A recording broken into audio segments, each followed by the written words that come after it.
Okay, with us. Do you want to tell? Please, it's not hero. One look at the bloodstain on the cloth should make things clear. This piece of cloth was used to wipe Hifumi's glasses clean. And the mascot on the cloth is the same one that's on the digital camera, right? And whose digital camera was it? Hifumi's, of course. The character was Princess Piggles from Demon Angel Pretty Pudgy Princess, I think. I highly doubt anyone but Hifumi would have brought something like this to school. I see your point. And the only people here who wear glasses are... I wouldn't be caught dead using a tacky piece of garbage like that. A few tissues is all I need to keep my glasses clean. Then there's no question. It belonged to Hifumi. So what you're saying is... what exactly? What I'm saying is, the blood on his glasses was wiped away using his own glasses cleaning cloth. Even if that is true, it does not mean he wiped the blood off himself. But who would benefit from a clean pair of glasses other than the glasses owner? That's a good point. Then it must have been him, right? So let's assume that Hifumi was still alive in the nurse's office. He pretends to be dead. Then when he's alone, he wipes his glasses clean so he can see. Then he stands up and walks out on his own 2 feet. And with that, the impossible task of moving his copious corpse becomes possible, wouldn't you say? But then, if he was just pretending to be dead, what was with all that blood? Was it paint or something? The fridge in the nurse's office contains packs of blood for emergencies. He probably used one of those. He figured if he was gonna play dead, he should go all out, so he just dumped it everywhere! But he got crazy with it and had to wipe his glasses off when he was done! God, what an idiot! And if Hifumi was still alive at that point, the disappearance of Taka's body is easily explained. It should be perfectly obvious who must have moved Taka's corpse.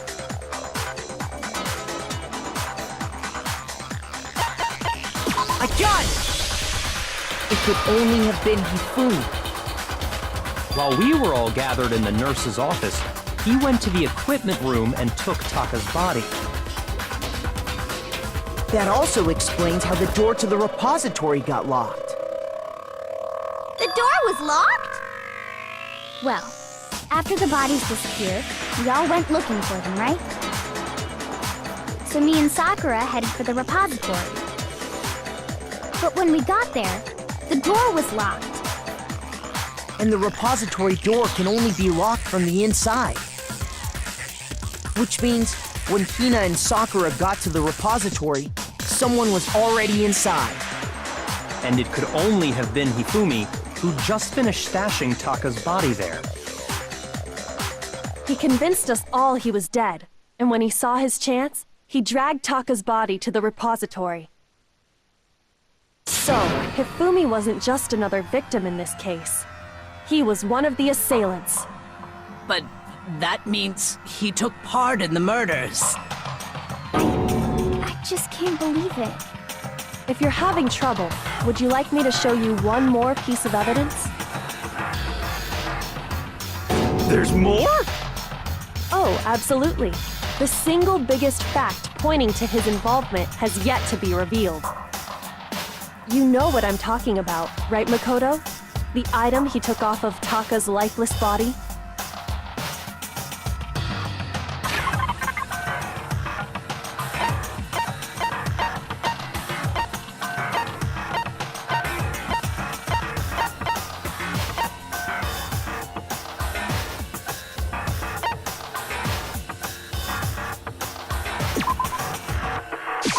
I got it! You're talking about the note Hifumi had hidden away, aren't you? hidden note? That's right. We found it stuffed in his pants. What? In his pants? Yes, his pants. Okay, well, forget about the pants for now. Take a look at what the note says.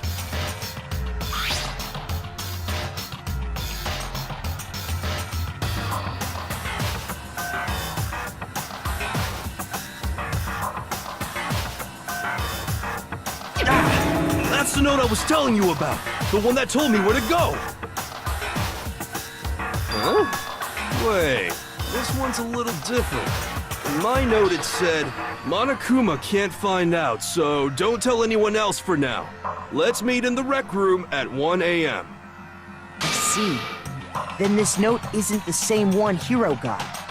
It's not the same? In other words, the killer got in touch with another person besides Hiro.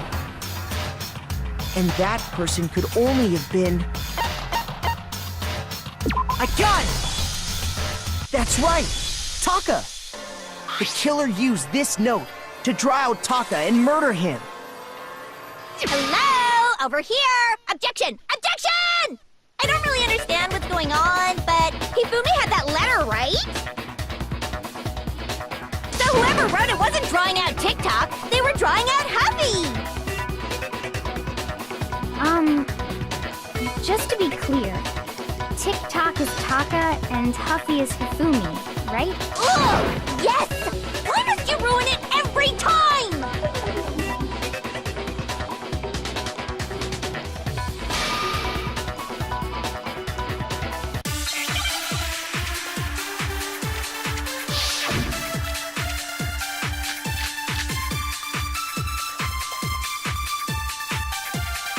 Huffy had the note, right? Then the person it was intended for must have been Huffy! But remember what the note said. What time did it say to meet? 6 a.m., I believe. The time doesn't matter! The note has nothing to do with TikTok!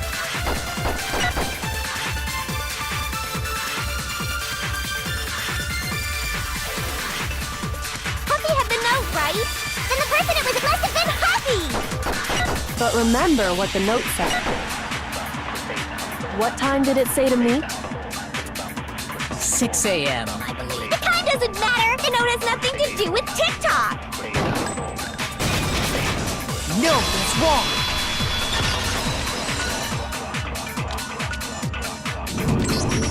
No, there absolutely is a connection.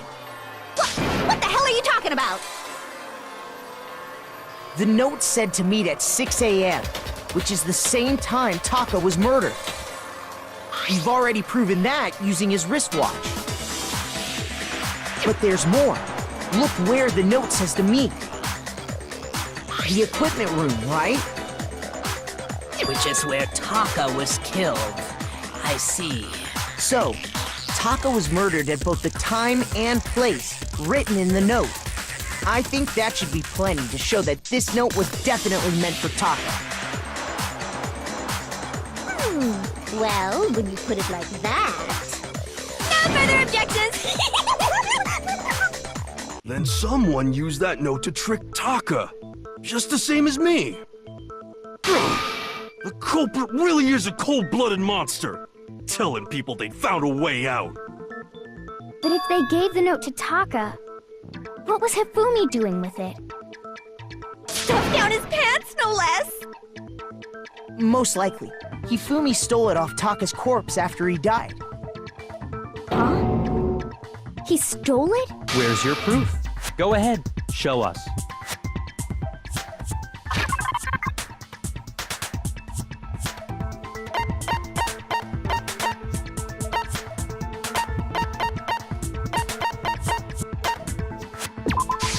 I got it!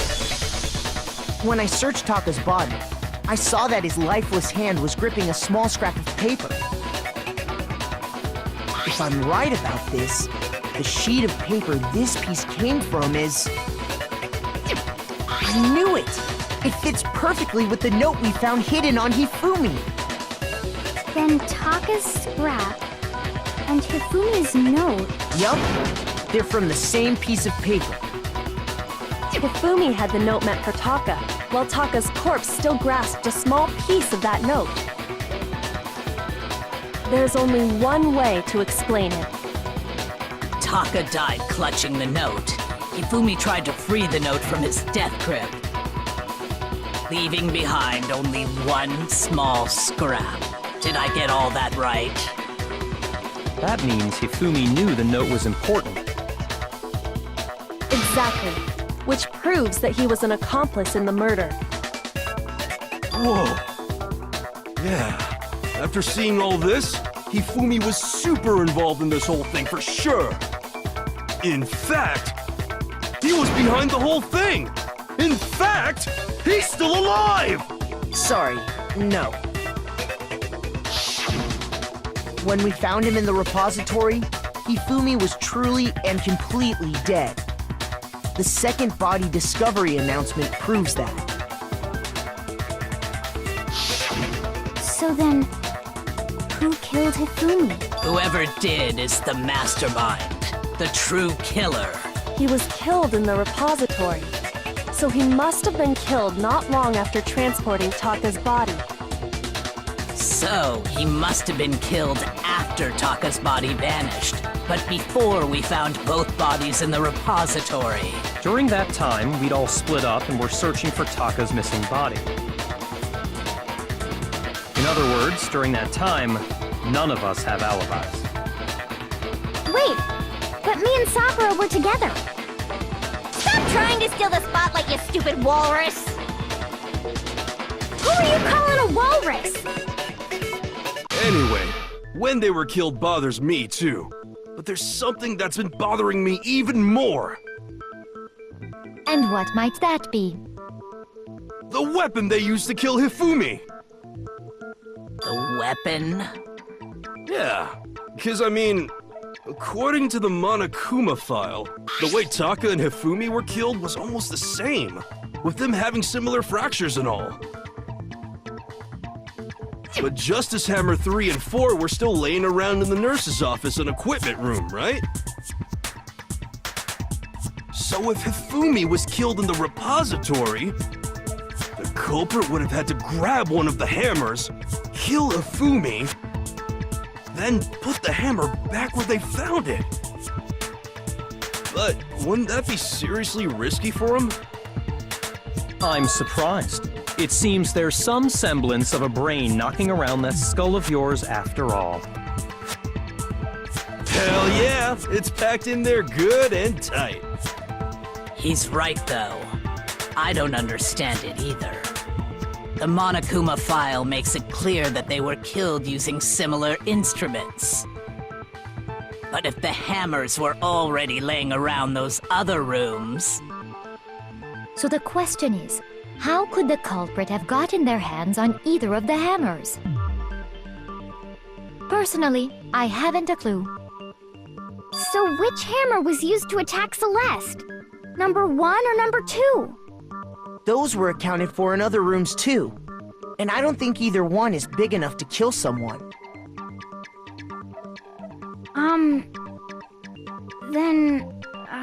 Is it not possible they used a different weapon? I don't think it is possible. They were both killed with the same kind of thing, right? So then, what was used to kill Hifumi?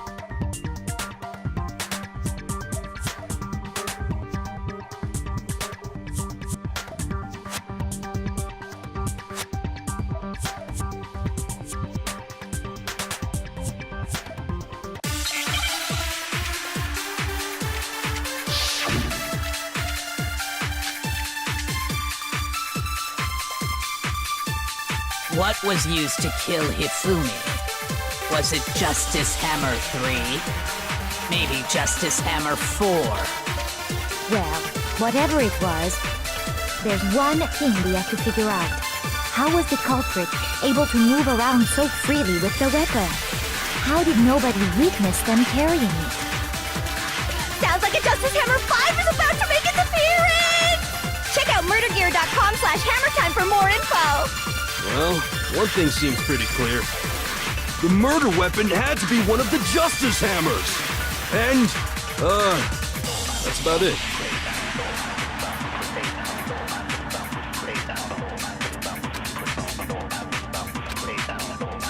What was used to kill him? If it wasn't just, maybe just as well. There's one. How was the culprit? How did nobody... Sounds like a Justice Hammer. Check out murdergear.com. Well, one thing seems pretty... The murder weapon had to be one of the Justice... No, that's wrong.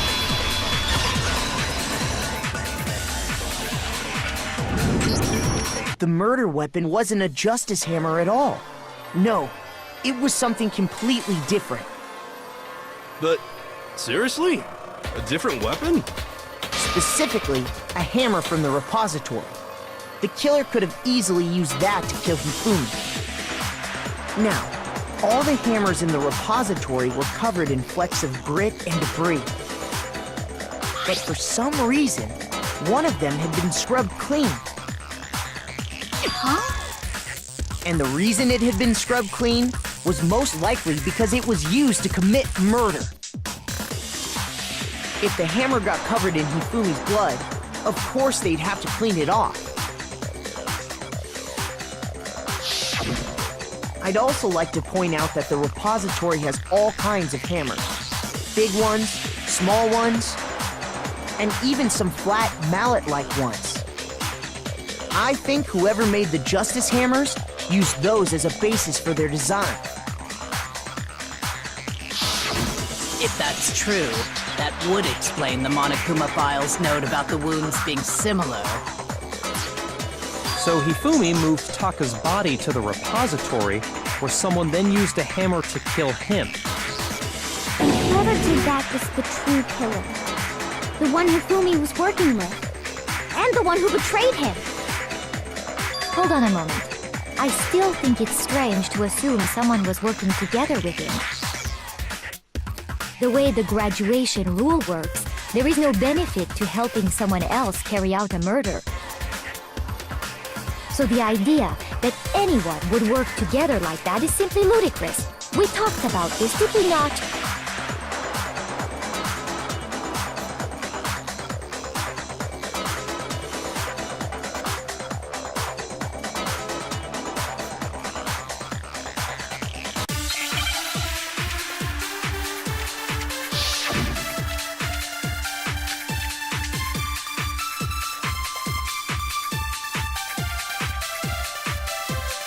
Based on the rules that have been laid out for us, even if more than one person is complicit in the murder, only the one who actually carried out the act can graduate and survive. Assuming the rule holds true, it is simply impossible that two people work together on this. That is how the rule was explained to us. But that only really applies if there's one murder, right? In this case, however, there were two murders.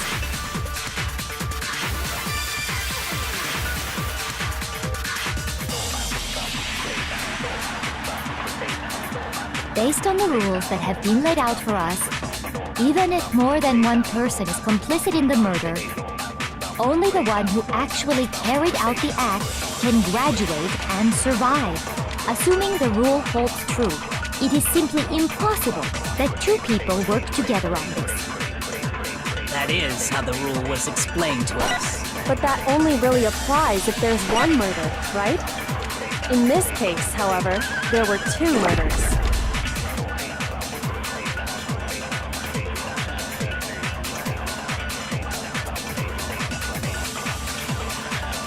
Based on the rules that have been laid out for us, even if more than one person is complicit in the murder, only the one who actually carried out the act can graduate and survive.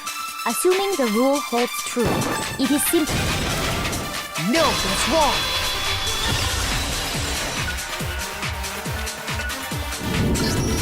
Since there were two murders, it's at least plausible that more than one person was involved. What do you mean?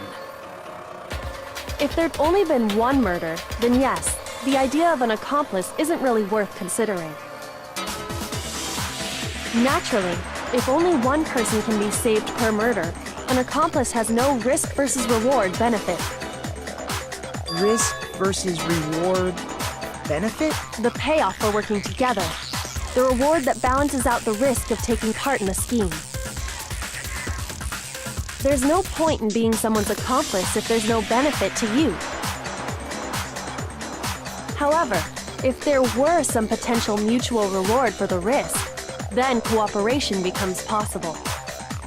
You're saying that two people could act as each other's accomplices to commit two separate murders.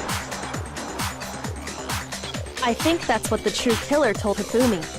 They would each have an accomplice for their crime. And based on the case's events, Hifumi would have been the first one to act, murdering Taka. They made him carry out the first murder so he couldn't back out of helping them later on. So in this case, there wasn't one single person committing multiple murders. Instead, each person killed someone, creating two separate incidents. And it only looked like one person because that's how the true killer designed it to look. A single suspicious individual, a similar weapon used in each crime, disappearing bodies. By creating one seamless set of circumstances, they made it look like one person was behind it all. The mastermind picked their target and managed to convince him to go along with their plan. And then, to avoid the no accomplices rule, they simply killed their accomplice. Which, if true, means that betraying Hifumi was part of the plan from the very beginning. That's just awful! How could anyone be so cruel? You think so? I can't help but admire its cunning. Still, their choice of accomplice seems odd.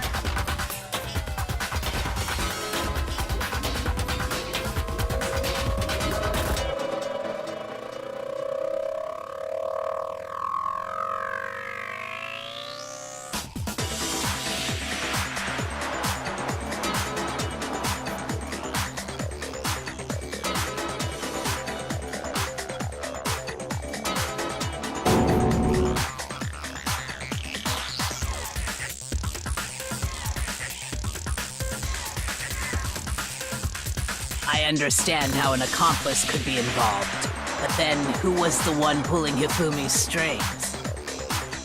That's problem numero uno right now!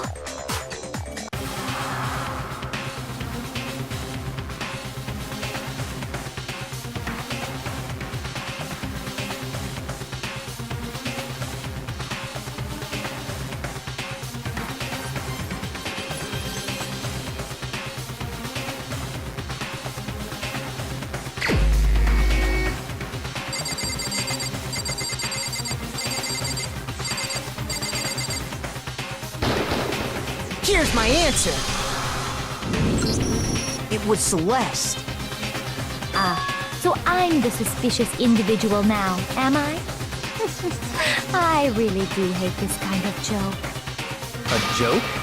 I wonder. So what you are saying, then, is that I specifically chose to work together with Hifumi. The idea that I would choose to spend any amount of time interacting with him, that I would go within 10 feet of that shit for brains, that lazy, worthless, goddamn idiot! Pardonnez-moi. Just to be clear, there is evidence to support it. Is that so? It is. Throughout the investigation, there was certain behavior that was common only to the two of you. Considering what we've learned so far, it only further proves that the two of you were working together.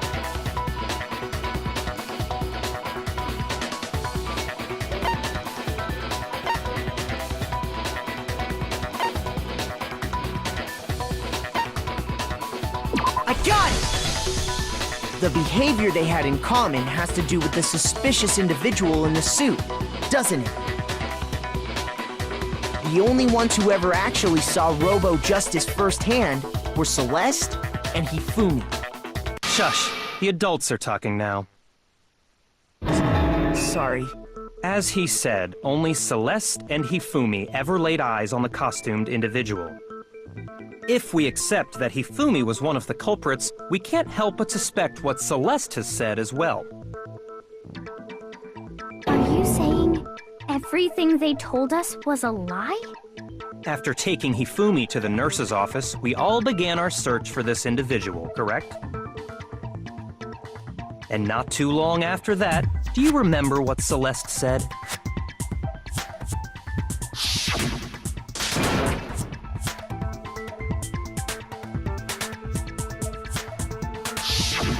We headed to the second floor specifically because of what she claimed to have seen. Next, to draw us all to the physics lab up on the third floor, She let out a blood-curdling scream. and when we'd all come to see what was wrong, what was it she said?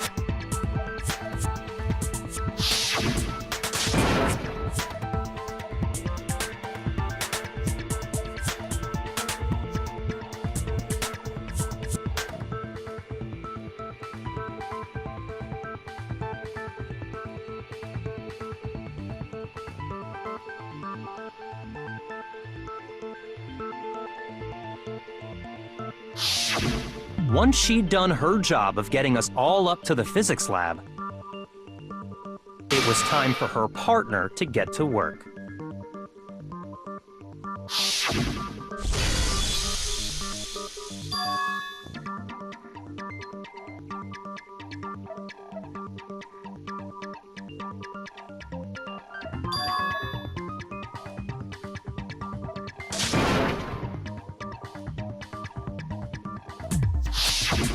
It was to get us to divide into two groups, so that we would discover both bodies at the same time?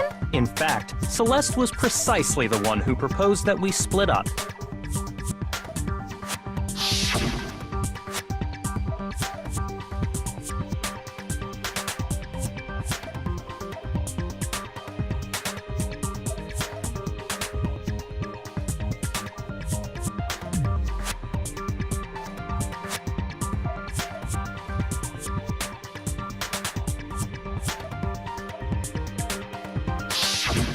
Well, if Celeste and Hifumi were working together, all those chance events suddenly become connected.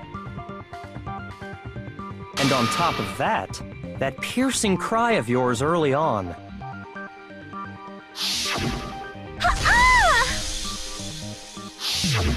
That was to signal Hifumi, wasn't it? It was your way of telling him, we're on the third floor, everything's going according to plan. Why else would you let out a scream that could have carried across the sea? I just realized another strange thing. When we found Hifumi in the nurse's office, who we now know was only pretending to be dead,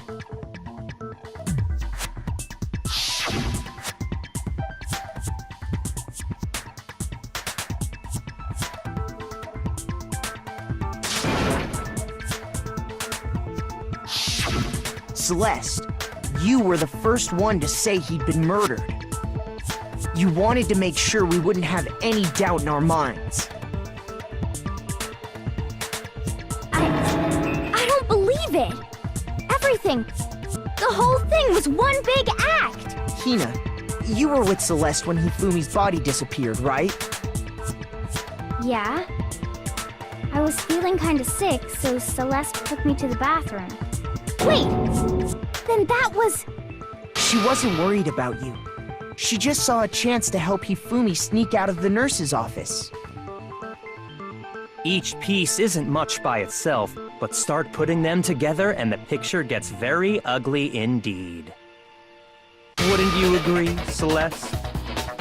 I have no idea what you mean. Don't bother trying to deny it.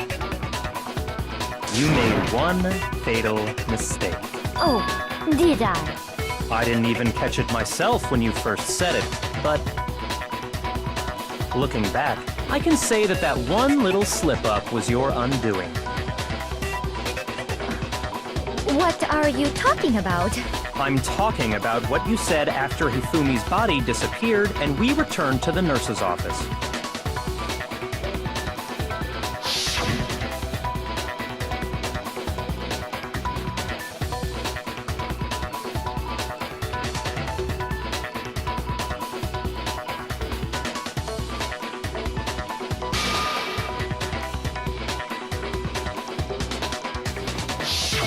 I remember her saying that too, but I don't understand what's so strange about it.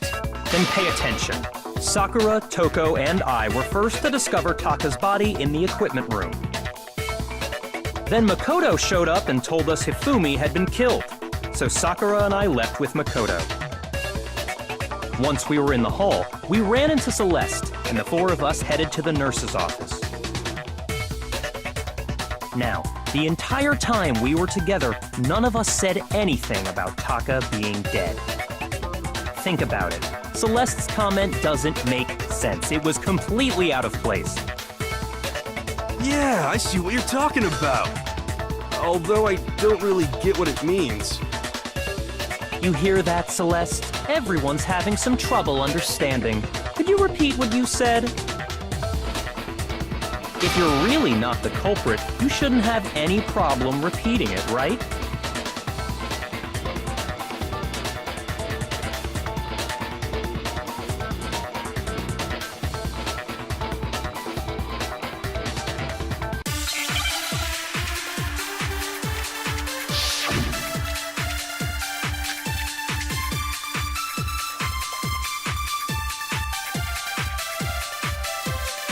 All I said was, they must really be enjoying this. Enjoying the sight of us standing around, frightened and confused. They must be positively elated. We are all going to die here. We are going to die, just like those guys died. Shoot! All I said, they must really enjoying the sight of us. They must be. We are going to die. Just like. And that is all I said. And that's all it takes to finish this. It's obvious, isn't it, what was so strange about Celeste's comment?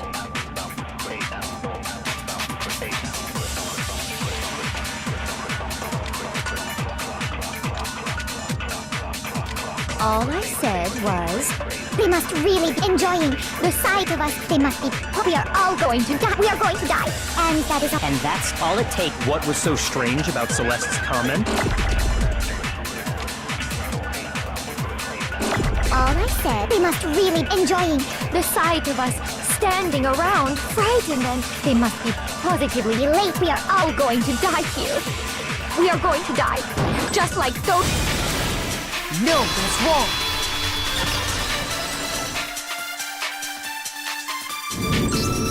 That's right.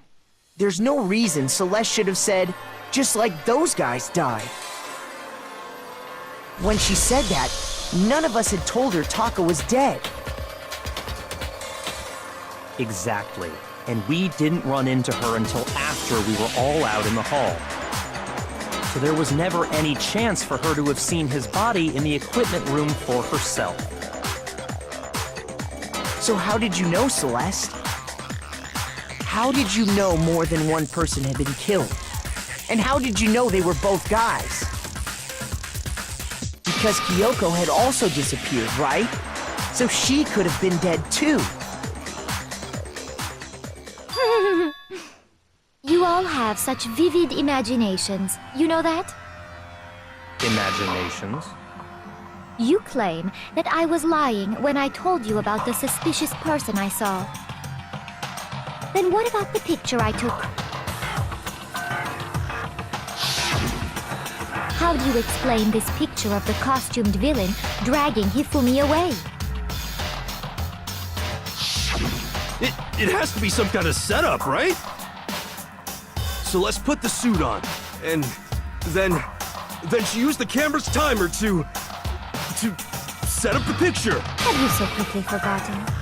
You are the only one who could have possibly fit into that suit. Plus, I happen to know that this particular camera does not have a timer. In other words, it is an unassailable fact that this is a picture of Hifumi being dragged away. If everything I told you was a lie, how can this picture exist? Simple. Are we sure that's really a picture of the suspect dragging Hifumi away? What could you possibly mean by that? Surely there are other explanations than the one you've offered up.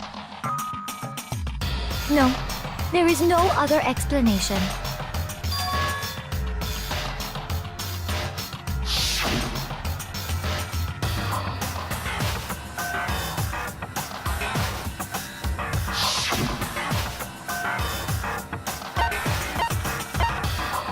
I got it! It's not a picture of the suspect dragging Hifumi away.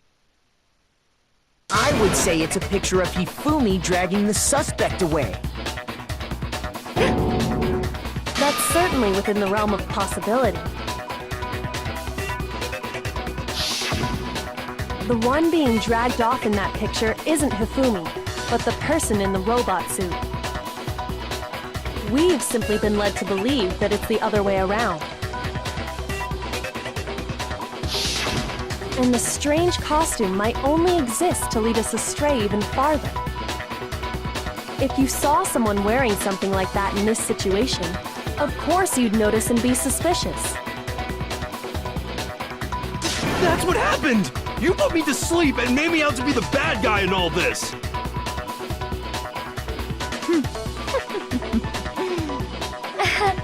Such a thing is utterly impossible. Hifumi was dragging him away? Ridiculous. Is it? I don't think it's ridiculous at all. Then shut your mouth and allow me to educate you.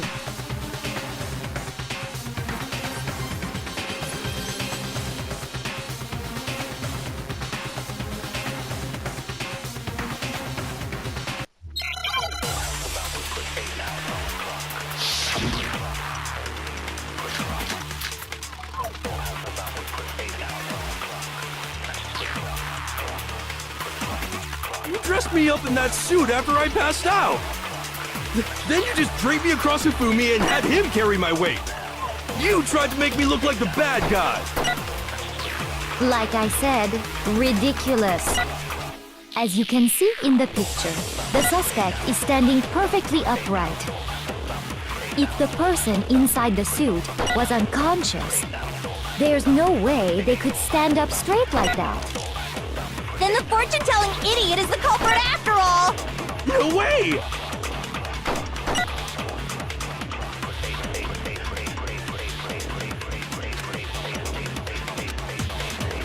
You dressed me up in that suit after I passed out!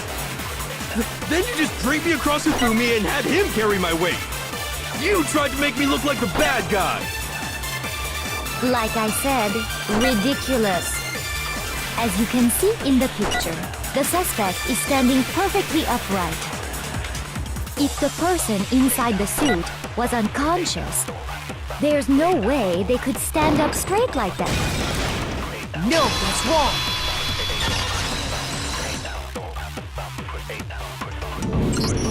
No. Even if the person inside the suit were unconscious, they could still stand up like that. Because that Robo-Justice suit had a certain characteristic.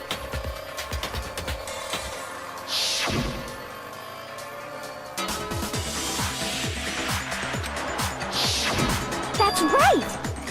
They totally made a mistake when they made it, so it couldn't bend at the waist. I'm not so sure that was a mistake. I think the suit was designed from the beginning to be used the way it was. Celeste and Hifumi took the suit they'd specially designed and stuffed Hiro into it. That's how they were able to fake that whole thing. The point of it all was to make us believe whoever was in the suit was to blame. Well then, I suppose this is checkmate. Checkmate?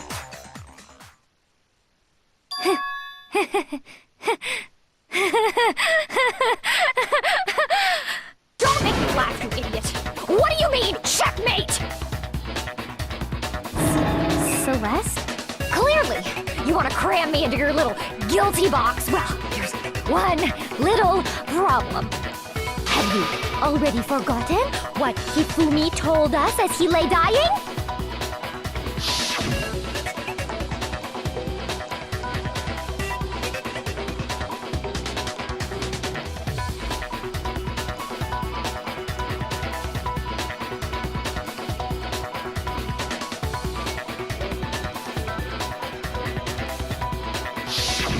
When we asked him who had attacked him, his answer was quite clear, was it not?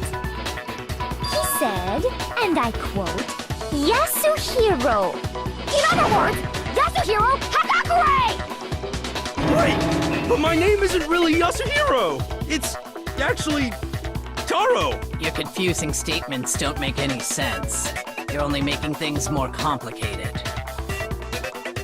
He did say Yasuhiro, but are we sure he was really pointing the finger at Hiro? What the hell are you talking about? I'll burn you alive! Kyoko, what do you mean by that?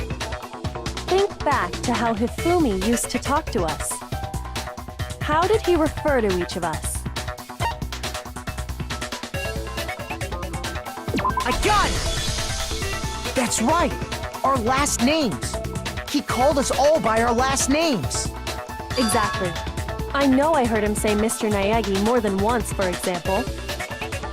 So if Hifumi did mean to say Hiro's name, he would have said his last name, Hagakure.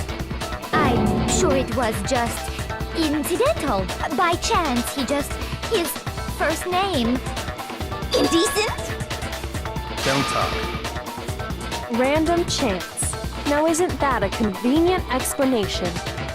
No, there's no reason to think he would have said the name any different than normal. But he must have run out of energy before he could say any more. So Hifumi was trying to tell us the last name of whoever killed him? But the name he said doesn't apply to anyone here. Well, no. Hold on. There's one person it could apply to, and that's Celeste. She never actually told us what her real name is. What did you just say? To think you'd take your false accusation so far, I don't know whether to laugh or spit! Come on! Enough with your idiotic blather! Yasuhiro is a loser's name! Do I look like a loser to you? Well, do I? What? I think I've earned the right to be a little on edge. Okay, then fill us in. What's your real name? Make sure your ear holes are wide open and listen up! My real name is Celestia Ludenberg. Could you please stop making me repeat myself over and over again?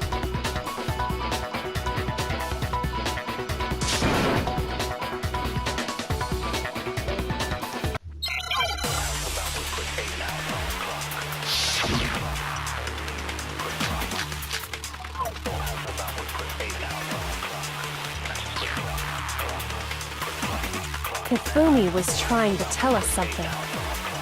He wanted us to know the killer's last name, Yasuhiro. If there's one person here who might have that last name, It would have to be you, Celeste. You haven't told anyone what your real name is. How many times do I have to tell you? My name is... Celestia Ludenberg! God damn it! How long do you plan to go on pretending? I'm not pretending. It's the truth. And since you have no way to contradict me, that's the only truth there is! Moron!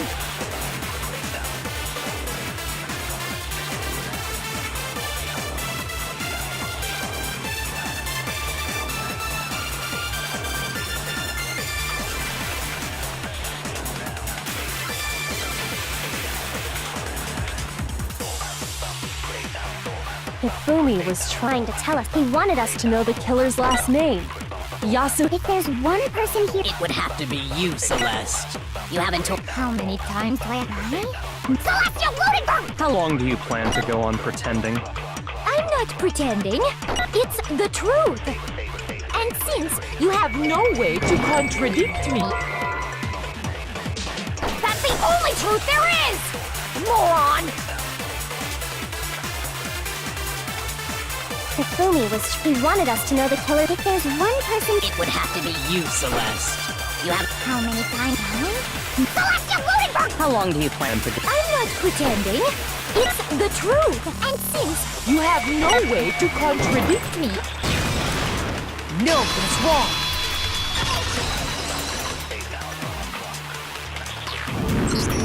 That's it. The handbook. what?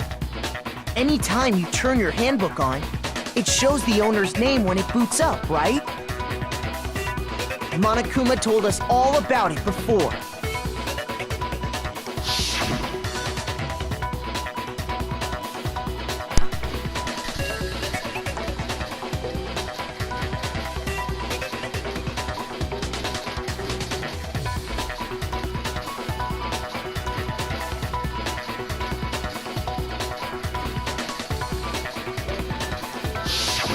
So all we have to do is check her handbook, and that'll clear up everything.